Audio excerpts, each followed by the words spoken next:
L'Arche de l'Histoire. Présenté par Jean-Baptiste Noé.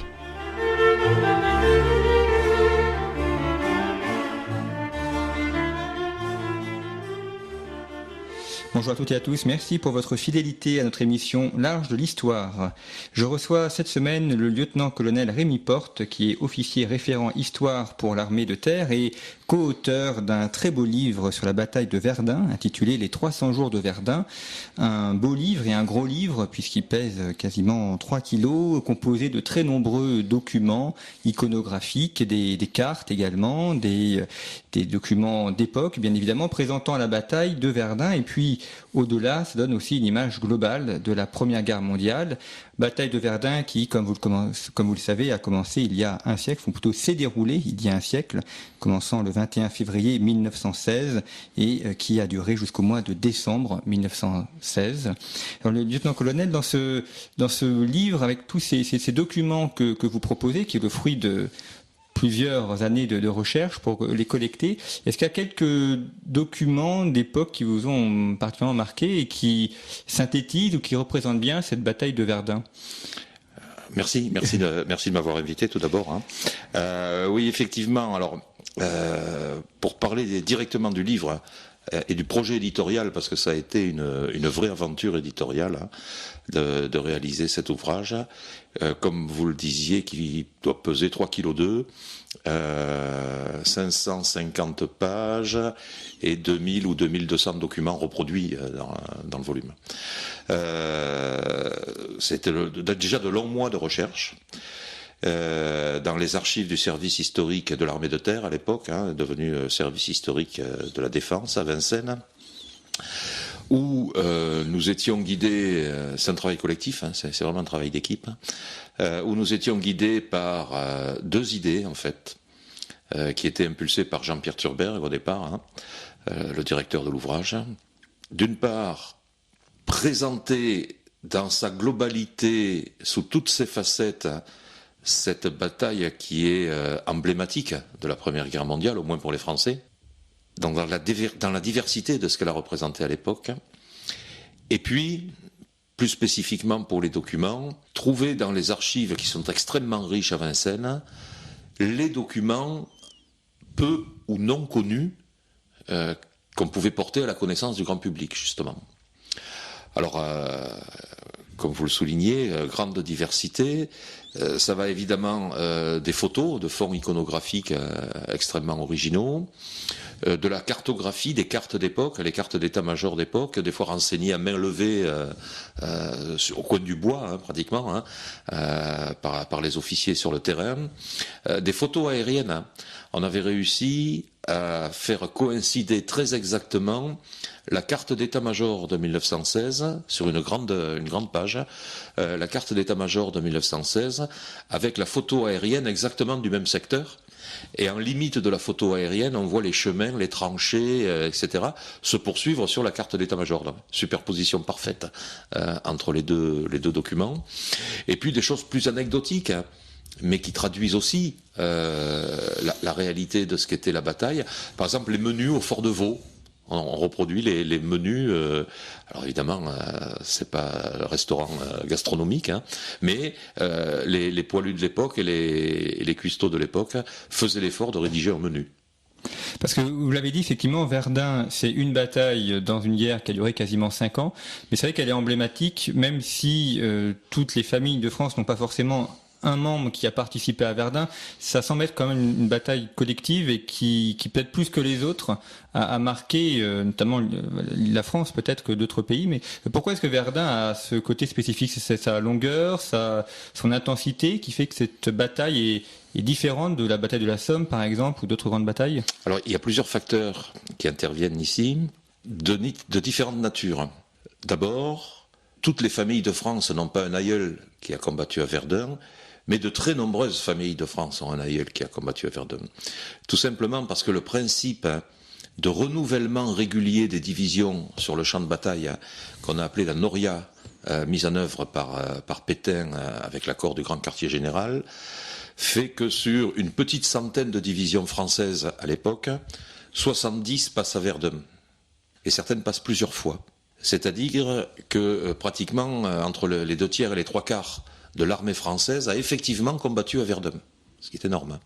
Deuxième élément, le caractère, je n'ose pas employer le terme de monstrueux, mais de totalement excessif de la bataille industrielle. Le front de Verdun, globalement, c'est une vingtaine de kilomètres de long, un peu plus, sur une douzaine de kilomètres de profondeur. Et bien dans ce rectangle qui fait 20-25 kilomètres sur 12-15 kilomètres, tombe en 10 mois autour de 70 millions d'obus. Ce sont des chiffres qu'un esprit de 2016 a du mal même à concevoir. On n'arrive pas à réaliser ce que ça représente. C'est-à-dire qu'il vous tombe plusieurs obus par mètre carré. C'est ahurissant. Hein, c'est ahurissant. Et donc cet effectif français extrêmement important, où les Français sont seuls. On n'a pas les Britanniques, on n'a pas les Américains. On est seuls là face aux Allemands. C'est vraiment l'affrontement franco-allemand. Donc ces millions de Français qui passent par Verdun, ces millions d'obus qui tombent sur les soldats, font que, sans être la plus meurtrière, hein, parce que ce n'est pas la plus meurtrière, mais Verdun est une bataille où on a perdu énormément d'hommes. En chiffres ronds, de l'ordre de 180 000 tués et 300 000 blessés, en ordre de grandeur. Donc évidemment, ça a touché énormément de monde. Et puis il y a un dernier argument, il y a un dernier élément qui fait que la bataille est devenue emblématique. Elle commence le 21 février 1916. Dès le 22, le gouvernement prend la décision de défendre, et c'est une décision politique, de défendre le terrain centimètre par centimètre, de ne pas céder 1 centimètre de terrain. Et Verdun, c'est la défense juste. Personne dans la société, militaire ou civile, ne conteste la nécessité de se défendre. Alors bien sûr, il y a le rôle de la propagande, hein, à l'époque, comme partout, mais il y a une réelle cohésion nationale dans tous les secteurs de la vie publique et privée autour de la défense de Verdun. Personne ne conteste le devoir qu'il y a à défendre cette terre de Meuse. Donc pour tous ces facteurs, ça devient effectivement une bataille emblématique.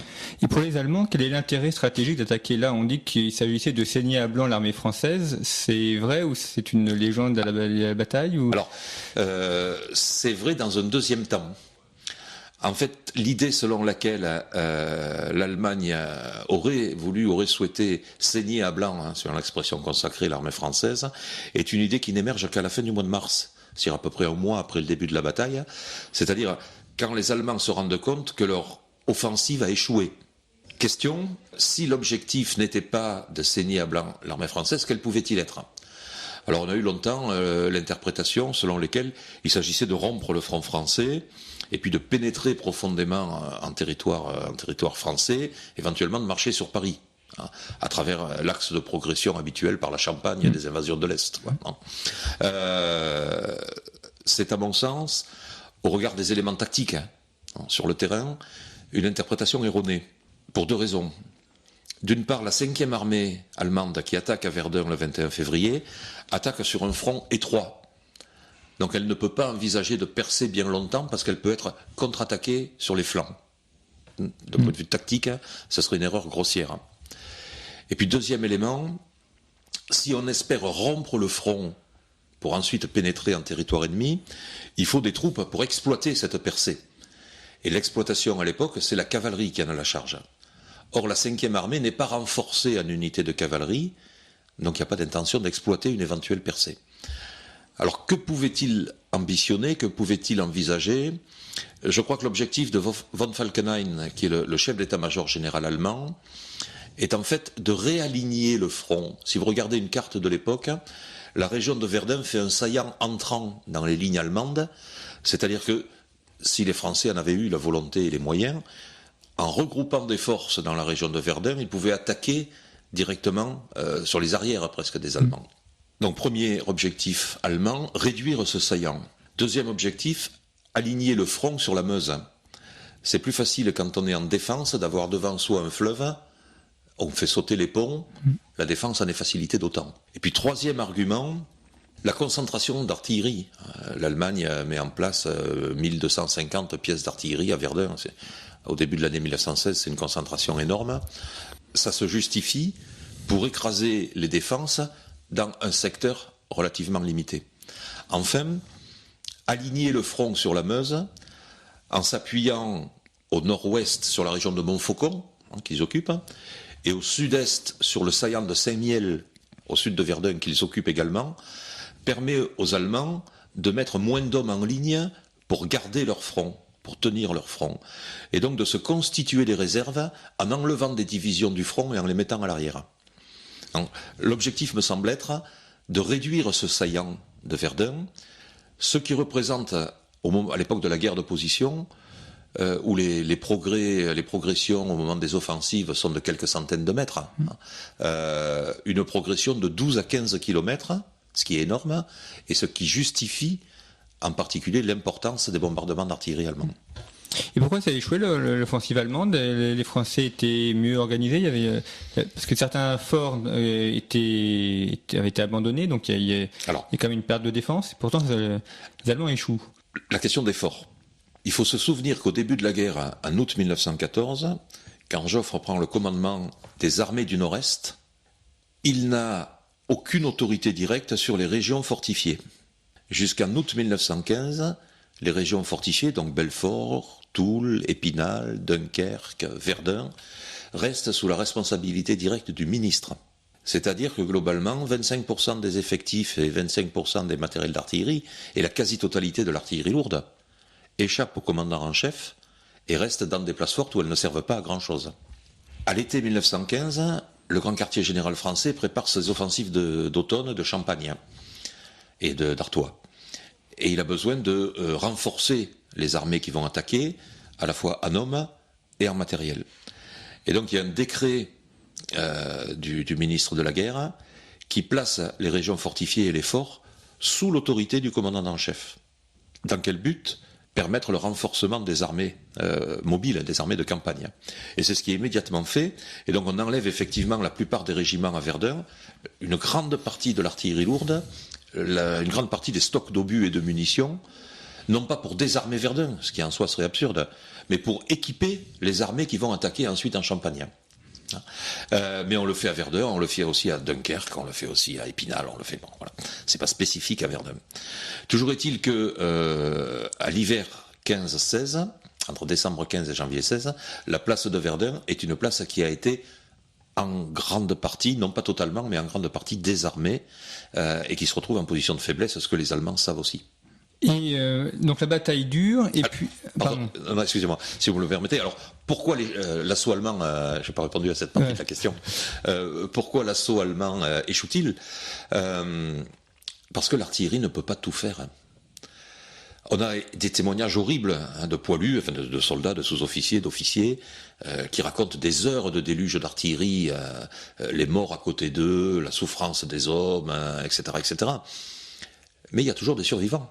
Et quand le barrage d'artillerie s'arrête, quand la préparation d'artillerie s'arrête, les survivants sortent des trous, sortent des tranchées à moitié détruites, aux trois quarts détruites, sortent des trous d'obus où ils se sont réfugiés, s'appellent, se font signe, et puis reconstituent une ligne de défense. Alors beaucoup plus sommaire, mais c'est la résistance de cette ligne de défense qui permet de ralentir dès le début l'offensive allemande.